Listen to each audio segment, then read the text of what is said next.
अस्सलाम वालेकुम। उम्मीद है आप सब खैरियत से होंगे।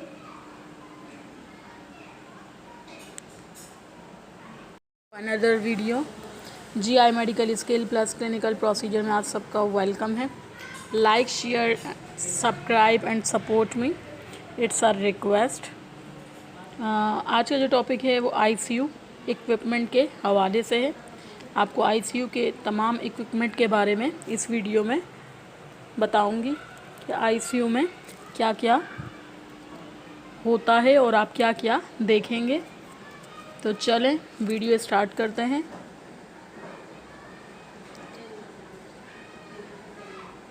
सबसे पहले वेंटिलेटर, आपको स्क्रीन पर शो हो रहा होगा वेंटिलेटर यूज़ होता है लंग्स को मैकेनिकल वेंटिलेशन देता है, ब्रीदिंग पैटर्न पेशेंट का सही करता है और रेस्पिरेशन फ्लो करवाता है।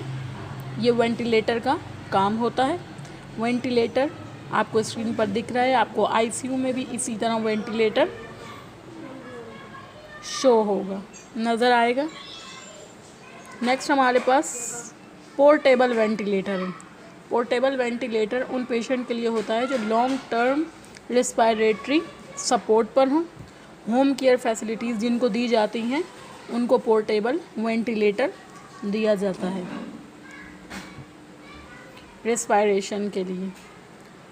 नेक्स्ट हमारे पास डिफिब्रिलेटर है। Defibrillator life threatening condition cardiac arrhythmias में यूज़ होता है। वेंट्रिकुलर ट्रैकिकार्डिया आर्टियल फिब्रिलाइजेशन में परफ्यूजन में यूज़ होता है, ट्रीट करता है और इससे हम शॉक डिलीवर करते हैं, किसी भी पेशेंट को शॉक डिलीवर करते हैं। अब इसमें मेन बात यह है कि डिफिब्रिलेटर और पोर्टेबल जो वेंटिलेटर है वो अक्सर लोगों को एक जैसा लगता है, लेकिन इसमें समझने वाली बात यह है कि जो पोर्टेबल वेंटिलेटर होता है उसमें सर्किट लगे हुए होते हैं, जबकि हम डिफिब्रिलेटर देखते हैं तो डिफिब्रिलेटर में पैडल्स होते हैं, आपको स्क्रीन पे शो हो रहे होंगे। डिफिब्रिलेटर में हमारे पास पैडल्स होते हैं जिसकी ज़रिए हम पेशेंट को शॉक देते हैं या इलेक्ट्रिकल करंट दिया जाता है, हार्ट को वापस डीफैब करते हैं। इसके बाद ईसीजी मशीन है। हार्ट की इलेक्ट्रिसिटी डिटेक्ट करती है, हार्ट डिजीज़ के बारे में बताती है। फर्स्ट वाली पिक में आपको स्ट्रिप नज़र आ रही है, ये ईसीजी स्ट्रिप होती है जिसके ज़रिए डॉक्टर्स पैरामेडिक्स इसको रीड करते हैं और डायग्नोस को डिटेक्ट करते हैं और डायग्नोस बताते हैं कि डायग्नोस क्या हुआ है। ईसीजी के अंदर लीड्स होती हैं, 12 लीड ईसीजी की जाती है। चेस्ट लीड्स होती हैं और हमारे पास 4 लीड्स बड़ी होती हैं, एक न्यूट्रल्स लीड होती है इसमें हमारे पास। इसके बाद हमारे पास क्रैश कार्ड आ जाता है। ये सब आईसीयू की चीज़ें हैं, जितनी भी आपको इस वीडियो में बताई जा रही हैं ये सब आईसीयू की चीज़ें हैं। क्रैश कार्ड जो होता है hospital trolley, emergency resuscitation, medicine equipment रखी जाते हैं। क्रैश कार्ड इमरजेंसी कार्ड होते हैं, ये जब किसी पेशेंट को इमरजेंसी कंडीशन क्रिएट होती है तो फ़ौरन से हमें ये क्रैश कार्ड उस पर यूज़ करते हैं हम। ये क्रैश कार्ड आपको ऐसे आईसीयू में नज़र आएगा। इसके बाद डायलिसिस मशीन अक्सर आईसीयू में यूज़ होती हैं। डायलिसिस मशीन यूज़ करते हैं रेनल फेलियर, जिनके किडनी के प्रॉब्लम होते हैं, रेनल डिसफंक्शनल होते हैं पेशेंट, जिनका फ़िल्टर किया जाता है ब्लड को, वेस्ट प्रोडक्ट को और रिमूव किया जाता है वेस्ट मटेरियल को। ये आपको पिक्स में नज़र आ रहा होगा। डायलिसिस मशीन ब्लड फ़िल्टर करती है एंड क्लीन करती है डायलिस के ज़रिए से। इसके बाद एनेस्थीसिया मशीन है। एनेस्थीसिया मशीन यूज़ करती है एनेस्थीसिया में किसी पेशेंट को बेहोश करने के लिए एनेस्थेटिक यूज़ किए जाते हैं। ये एनेस्थेटिक एक मशीन होती है, एनेस्थीसिया मशीन होती है जिसके ज़रिए पेशेंट को, जैसे वेंटिलेटर है तो वेंटिलेटर सपोर्ट करता है हमें, वेंटिलेटर सपोर्ट करता है। ब्रीदिंग पैटर्न में। अब एनेस्थीसिया मशीन जो है वो हमारे लोकल एनेस्थीसिया दिया जाता है, डिफरेंट डिफरेंट तरह के एनेस्थीसिया दिए जाते हैं, पेशेंट को पैरालाइज किया जाता है, सडेट किया जाता है एनेस्थेटिक मशीन से। इसके बाद हमारे पास बेड साइड पल्स ऑक्सीमीटर आ जाता है, इसे नेल कोर पल्स ऑक्सीमीटर भी कहते हैं। यूज़ होता है डिटेक्शन के लिए कि हमारी ब्लड में कितनी सेचुरेशन कितनी चल रही है, कितनी ब्लड में हमारी सेचुरेशन इस वक्त मौजूद है। इसके बाद इन्फ्यूजन पंप जो होता है वो circulatory system, fluid, medication, nutrients administration करने के लिए, डिफरेंट डिफरेंट तरह की मेडिकेशन देने के लिए इन्फ्यूजन यूज़ किए जाते हैं। अब इन्फ्यूजन पंप का मकसद ये है कि आप कोई, जैसे आपके पास 100 ml कोई फ्लूइड है और आप एक पेशेंट को दे रहे हैं, आपने फुल उसका फ़्लो खोल दिया तो वो पेशेंट को आप देखेंगे 10 से 15 मिनट में चला जाएगा। अब जो ये इन्फ्यूजन पंप है इसमें सेट किया जाता है कि इसे पर आवर 4 ml जाना चाहिए, 5 ml जाना चाहिए, 6 ml। अब इसमें बात यह है कि इन्फ्यूजन पंप में जो हम ड्रिप सेट लगाते हैं वो मैक्रो ड्रॉप्स होते हैं, बड़े ड्रॉप्स होते हैं इन्फ्यूजन पंप में, ये आपने याद रखना है। इसके बाद सिरिंज पंप है, ये स्मॉल अमाउंट मेडिकेशन 50 ml की सिरिंज इसमें लगती हैं और इसमें कम ml दिया जाता है। आइनोट्रॉप, कार्डिक ऐसी इसमें आइनोट्रॉप वगैरह सडेशन वाली, पैरालाइज वाली मेडिकेशन सिरिंज पंप में यूज़ की जाती है। इसमें स्मॉल अमाउंट में दी जाती है और इसमें भी पर आवर के हिसाब से किया जाता है, लेकिन इसमें माइक्रो ड्रॉप्स होते हैं। इन्फ्यूजन पंप में हमारे पास मैक्रो ड्रॉप्स होते हैं और सिरिंज पंप में हमारे पास माइक्रो ड्रॉप्स होते हैं, मैक्रो बड़े और माइक्रो छोटे। इसके बाद हमारे पास कलर डॉपलर मशीन होती है आईसीयू में।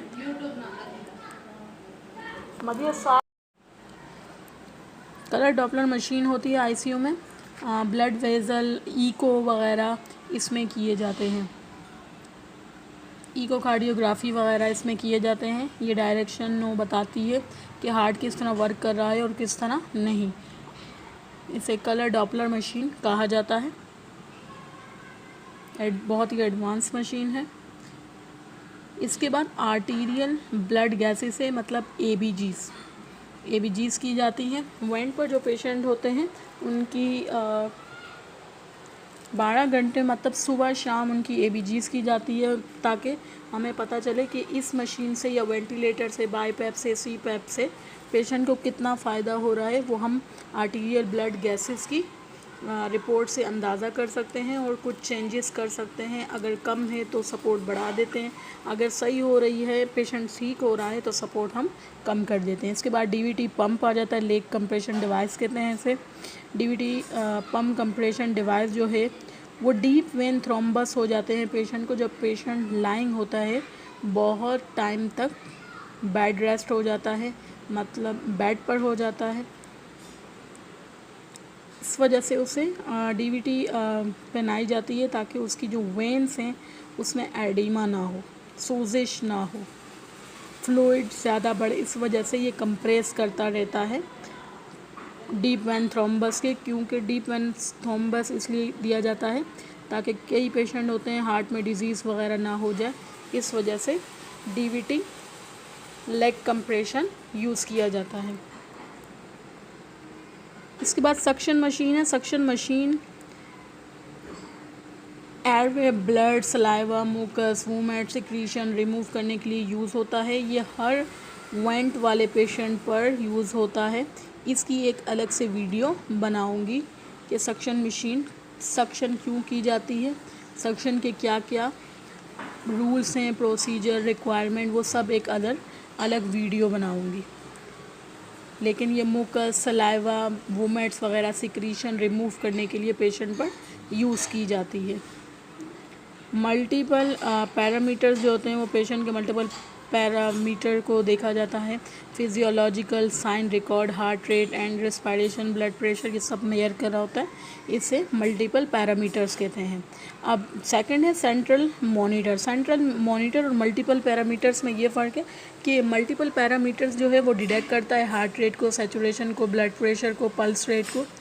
और जो हमारे पास सेंट्रल मॉनिटर है वो सब पेशेंट, मतलब जो हमारे पास पेशेंट हमारे पास हैं एडमिट, उन सब का सेंट्रल मॉनिटर में रिकॉर्ड होता है, उसे सेंट्रल मॉनिटर कहा जाता है, क्योंकि वो सेंट्रल स्टेटस पेशेंट का कर रहा होता है, हेल्थ स्टेटस बता रहा होता है। इसके बाद हमारे पास बाईपेप है। बाईपेप पर बाईलेटरल पॉजिटिव एयरवे प्रेशर होता है, कंसिस्ट करता है ब्रीदिंग पैटर्न को। बाईपेप में 2 सिस्टम होते हैं, कुछ पेशेंट अपनी सांस ले रहा होता है और कुछ मशीन उसे सपोर्ट कर रही होती है। इसके बाद सीपेप है। सीपेप में कंटिन्यूस प्रेशर एयरवे दिया जाता है, सिर्फ डिवाइस काम कर रही होती है, सिर्फ प्रेशर दे रही होती है। सीओपीडी पेशेंट में ज़्यादा यूज़ होता है, स्लीप एपनिया वगैरह में सीपेप ज़्यादा यूज़ होता है।